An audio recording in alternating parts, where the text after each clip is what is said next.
दोस्तों हमारे चैनल दर्पण ज्ञान सागर में आप सभी का स्वागत है। यदि आप हमारे चैनल पर नए हैं तो आप चैनल को सब्सक्राइब करें, लाइक करें, शेयर करें और घंटी अवश्य दबाएं। सभी भाइयों को जय श्री राधे, जय श्री कृष्णा। तो आ जाइए दोस्तों, आज का टॉपिक है इस संसार में दो ही मूर्ख हैं, इस संसार में दो ही यात्री हैं, इस संसार में दो ही गंवार हैं और इस संसार में दो ही गरीब हैं। बहुत ही ज्ञानवर्धक और मार्मिक टॉपिक है दोस्तों। हम इस टॉपिक को एक कहानी के माध्यम से समझेंगे। तो आ जाइए दोस्तों, गौर करते हैं। देखिए, एक नगर में एक सेठ रहता था। उस सेठ का एक बेटा था जो सूरत कमाने के लिए गया हुआ था, बाहर नौकरी करने के लिए गया हुआ था। उस सेठ के बेटे की एक बहू भी थी जो बहुत सुंदर थी। वह घर में अपने ससुर के साथ में यानी उस सेठ के साथ में अपना जीवन यापन कर रही थी। एक दिन दोस्तों, सेठ की बहू घड़ा लेकर के और पनिहारी का रूप रख करके और कुएं पर पानी भरने के लिए जाती है। तो वह जब कुएं के पास पहुंचती है तो उसने उस कुएं से अपनी गागर को भर लिया है और भरने के बाद में दोस्तों उस कुएं के पास रख लिया। दोस्तों, वह पनिहारी जल लेकर के अपने घर के लिए चलने ही वाली थी, तब तक क्या देखती है कि उस कुएं पर एक व्यक्ति आ जाता है।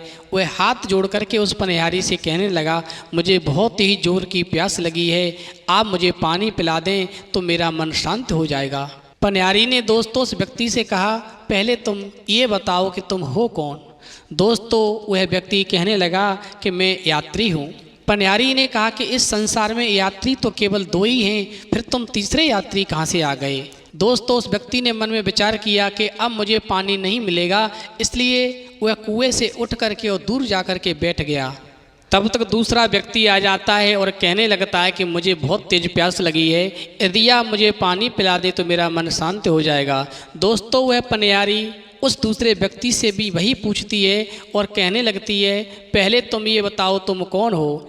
दूसरा व्यक्ति दोस्तों कहने लगा कि मैं गंवार हूँ। दोस्तों, पनिहारी कहने लगी, इस संसार में गंवार तो केवल दो ही हैं, फिर तुम तीसरे गंवार कहाँ से आ गए। पनिहारी की बात सुनकर के वह दूसरा व्यक्ति भी दोस्तों उस कुएं के पास से उठ कर के और दूर जा कर के बैठ जाता है। तब तक दोस्तों तीसरा व्यक्ति पहुँचता है उसी कुएं के पास में और उस पनिहारी से कहने लगता है, मुझे बहुत ही तेज प्यास लगी है, यदि आप मुझे पानी पिला दो तो मेरा मन शांत हो जाएगा। पनिहारी कहने लगी, पहले तुम ये बताओ तुम हो कौन। उस तीसरे व्यक्ति ने कहा, मैं एक गरीब हूँ। तो पनिहारी कहने लगी, इस संसार में गरीब तो केवल दो ही हैं, फिर तुम तीसरे गरीब कहाँ से आ गए। दोस्तों, पनिहारी की बात सुन करके वो तीसरा व्यक्ति भी प्यासा ही उस कुएं से दूर जा कर के बैठ जाता है। तब तक दोस्तों चौथा व्यक्ति आता है और कहने लगता है उस पनिहारी से, मुझे बहुत तेज प्यास लग रही है, बहुत ज़ोर की प्यास लग रही है, यदि आप मुझे पानी पिला दें तो मेरा मन शांत हो जाएगा। दोस्तों, पनिहारी उस चौथे व्यक्ति से भी वही प्रश्न करती है और कहती है, पहले ये बताओ तुम कौन हो। दोस्तों, चौथा व्यक्ति कहने लगता है, मैं मूर्ख हूँ। पनिहारी ने उस व्यक्ति की बात सुन करके कहा, इस संसार में मूर्ख तो केवल दो ही हैं, फिर तुम तीसरे मूर्ख कहाँ से आ गए।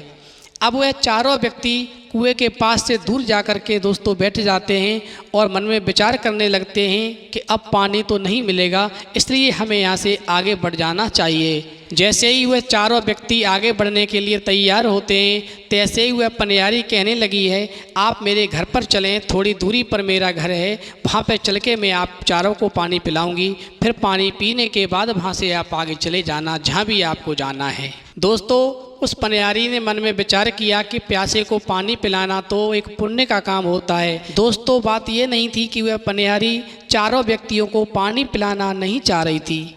बात ये थी कि उसके पास में ऐसा पात्र कोई नहीं था जिससे वह उन चारों व्यक्तियों को पानी पिलाती, और उधर उसके शरीर पर वस्त्र भी ठीक अवस्था में नहीं थे, इसलिए वह पनिहारी मन में संकोच कर रही थी और उसने मन में विचार किया, मैं इन चारों को अपने घर पे ले जा कर के पानी पिलाऊंगी, क्योंकि पानी पिलाना प्यासे को बहुत ही पुण्य का काम होता है। दोस्तों, पनिहारी की बात सुनकर के जब वो चारों व्यक्ति उस पनिहारी के घर पर पहुंच जाते हैं, पनिहारी एक पात्र में पानी लेकर के आती है और उन चारों व्यक्तियों को दोस्तों पानी पिलाते हुए उस पनिहारी का ससुर यानी वो सेठ देख लेता है और मन में ये विचार करने लगता है, उसके मन में पाप जग जाता है और वह मन में सोचता है कि मेरा बेटा बाहर परदेश में नौकरी करने के लिए गया हुआ है और उसकी अनुपस्थिति में यहाँ पर गैर मर्दों को बुला करके और घर में शरण दे रही है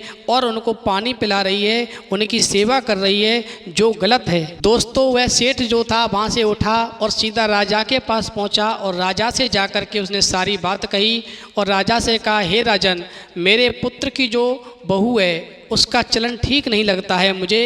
मेरा बेटा परदेश गया हुआ है, लेकिन मेरे बेटे की अनुपस्थिति में वह मेरे बेटे की बहू जो है गैर मर्दों को घर पर बुलाती है, उनको शरण देती है और उनकी सेवा करती है, उसको सज़ा अवश्य मिलनी चाहिए। दोस्तों, सेठ की बात सुन करके राजा ने उस पनिहारी के पास में सूचना भिजवाई। वह तुरंत ही आकर के राजा के सामने पेश हो। जब ये सूचना उस पनिहारी के पास पहुंची है कि उसे राजा ने बुलाया है, तो उस पनिहारी ने भी राजा के लिए एक सूचना भिजवाई और कहा, उस राजा से ये पूछ करके आओ, राजा ने मुझे किस रूप में बुलाया है, बेटी के रूप में बुलाया है या बहू के रूप में बुलाया है या अन्य किसी और रूप में मुझे बुलाया है। दोस्तों, राजा को जब ये सूचना वापस दी गई तो राजा ने पालकी भेजी और कहा, इस पालकी में बिठा करके उसे लेकर के आओ, उसे यहाँ पर एक बहू के रूप में बुलाया गया है। जब दोस्तों वो पनिहारी उस पालकी में बैठ करके राजा के दरबार में आई और राजा के सामने जब पेश होती है वह पनिहारी, तो राजा उस पनिहारी को देख करके कहने लगा, तुम एक बात बताओ, जब तुम्हारा पति घर पर नहीं है फिर तुम गैर मर्दों को अपने घर में क्यों बुलाती हो और क्यों उनकी सेवा करती हो, तुम्हें सज़ा मिलेगी। राजा की बात सुनकर के वह पनिहारी कहने लगी, हे राजन, इसमें मेरा कोई दोष नहीं है, मैं तो केवल कुएं पर जल भरने के लिए गई थी। उस कुएं पर ये प्यासे चारों व्यक्ति पानी पीने के लिए आए थे।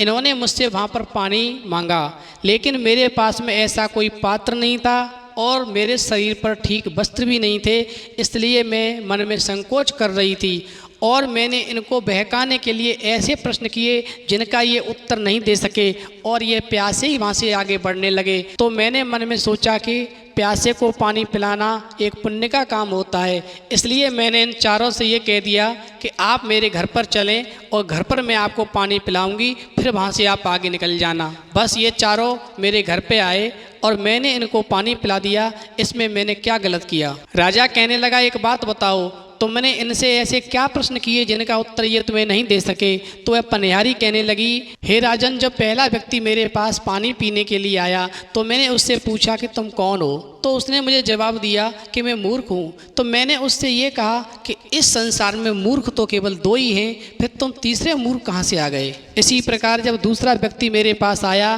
तो मैंने उससे पूछा तुम कौन हो, तो उसने कहा मैं यात्री हूँ। तो मैंने उससे ये कहा कि यात्री तो इस संसार में दो ही हैं, फिर तुम तीसरे यात्री कहाँ से आ गए। इसी प्रकार जब तीसरा व्यक्ति मेरे पास आया तो मैंने उससे कहा कि तुम कौन हो, तो उसने मुझसे कहा कि मैं गंवार हूँ। तो मैंने उससे ये कहा कि इस संसार में गंवार तो केवल दो ही हैं, फिर तुम तीसरे गंवार कहाँ से आ गए। इसी प्रकार हे राजन, चौथा व्यक्ति जब मेरे पास आया तो मैंने उससे भी यही पूछा कि तुम कौन हो, तो उसने मुझसे कहा कि मैं गरीब हूँ। तो मैंने उससे कहा कि इस संसार में गरीब तो केवल दो ही हैं, फिर तुम तीसरे गरीब कहाँ से आ गए। और ये मेरे प्रश्नों का उत्तर नहीं दे सके और वहाँ से ये प्यासे ही आगे जाने लगे। इसलिए मैं इनको घर पे लेकर के आई और मैंने इनको पानी पिलाया, क्योंकि वहाँ पर मेरे पास में ऐसा कोई पात्र नहीं था राजन जिससे मैं इनको पानी पिला सकती थी और मेरे शरीर पर ठीक वस्त्र भी नहीं थे, इसलिए मैं मन में संकोच भी कर रही थी। पनिहारी की बात सुनकर के राजा एकदम से भौचक्का रह गया, क्योंकि उसकी समझ में भी इन प्रश्नों के उत्तर नहीं आ रहे थे। तो राजा कहने लगा, अब पनिहारी इन प्रश्नों के उत्तर तुम ही बताओ। तो पनिहारी कहने लगी, राजन, मुझे आपने माफ़ कर दिया। यदि आप मुझे माफ़ करने की कह रहे हो, यदि आप ये कह दो कि आपने मुझे माफ़ कर दिया, तो फिर मैं आपको उत्तर बताने के लिए तैयार हूँ। राजा कहने लगा, ठीक है, मैंने तुम्हें माफ़ कर दिया, अब मुझे उत्तर बताओ। राजा की बात से सहमत होकर के वह पनिहारी कहने लगी, हे राजन, इस संसार में यात्री तो केवल दो ही हैं, सूर्य और चंद्रमा, और इस संसार में गंवार भी दो ही हैं, भोजन और पानी, जो कि बिना किसी कारण पीछे पीछे घूमते रहते हैं। इस संसार में गरीब भी केवल दो ही हैं, बहू और गाय। इन तीन प्रश्नों का उत्तर तो दे दिया और जब चौथे का नंबर आया तो वो पनिहारी दोस्तों शांत हो गई। राजा ने उस पनिहारी से कहा कि चौथे प्रश्न का भी उत्तर बताओ, तुम शांत क्यों हो गई। तो वह पनिहारी कहने लगी, यदि महाराज आप मुझसे नाराज न हो तो मैं आपको चौथे प्रश्न का उत्तर बताने के लिए तैयार हूँ। राजा कहने लगा, ठीक है, मैं तुमसे नाराज नहीं हूँगा, तुम चौथे प्रश्न का भी मुझे उत्तर बताओ। वह पनिहारी राजा की बात से सहमत होकर के कहने लगी, हे राजन, इस संसार में मूर्ख भी केवल दो ही हैं। पहले मूर्ख मेरे ससुर हैं, जिन्होंने मुझसे कुछ भी नहीं पूछा और मेरे चरित्र पर सीधा धब्बा लगा करके आपसे इन्होंने शिकायत की। इन्होंने अपने कुल की लोक लाज को तार तार कर दिया। दूसरे मूर्ख राजा हैं, जिन्होंने बिना कुछ जाने मेरे बारे में और इस सभा के बीच में मुझे जबरदस्ती बुला करके यहाँ पेश करवा दिया। पहले तो पनिहारी की बात सुन करके उस राजा को बहुत क्रोध आया। फिर जब उसने ध्यान से सोचा तो उसने मन में विचार किया, वास्तव में ये पनिहारी बात तो सही कह रही है। बिना किसी के बारे में जाने दरबार में किसी को सबके सामने इस प्रकार से बेइज्जत करना ठीक नहीं होता है। उस राजा ने अपनी गलती का पश्चाताप किया और दोस्तों उस पनिहारी का सम्मान किया। दोस्तों, इस कहानी से हमें ये शिक्षा मिलती है कि यदि कोई भी प्यासा व्यक्ति कहीं पर भी हमें मिल जाए तो हम उसे पानी अवश्य पिलाएं, और जब तक हम किसी के बारे में ठीक से नहीं जानते हैं तब तक उसके ऊपर कीचड़ उछलना ठीक नहीं होता है। हम किसी के साथ अच्छा नहीं कर सकें तो किसी के साथ हमें बुरा भी नहीं सोचना चाहिए। इस वीडियो में इतना ही, फिर मिलेंगे एक नई वीडियो में नए टॉपिक के साथ। तब तक के लिए जय श्री राधे, जय श्री कृष्ण।